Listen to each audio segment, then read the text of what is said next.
Il est 8h17, la matinale d'Europe 1, Mathieu Béliard. Votre invité Sonia Mabrouk, c'est le député Éric Woerth, président Les Républicains de la Commission des Finances de l'Assemblée nationale. Et ancien ministre du Budget. Bonjour Éric Woerth. Oui, bonjour. Des sinistrés lassés et découragés après les inondations à répétition dans le sud-est et des interrogations sur les politiques d'aménagement et d'urbanisation. Vous avez connu le terrible épisode de la tempête Xynthia d'une toute autre ampleur. Mais est-ce que nous avons retenu les leçons de toutes ces catastrophes en matière justement d'aménagement de nos territoires ? Au fur et à mesure, sans doute, puis après le naturel reprend le dessus et il se passe cela.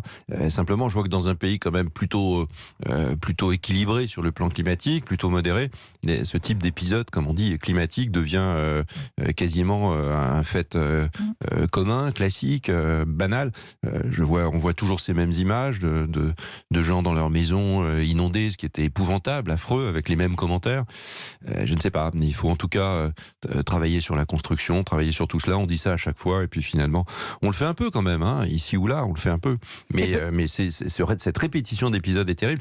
Et puis il faut aussi très vite déclencher l'état de catastrophe naturelle. Justement, parce que les gens ont à l'époque, besoin en d'être 2010, vous remboursés l'aviez fait, vous très aviez vite. signé cet arrêté de catastrophe naturelle. Il faut accélérer. Il faut aller sa très mise vite. en place. Oui, il faut aller très vite. C'est évident que c'est une catastrophe naturelle. À partir de là, il faut définir le périmètre, comme toujours, pour laisser les assurés déclarer et puis être remboursés le plus vite possible.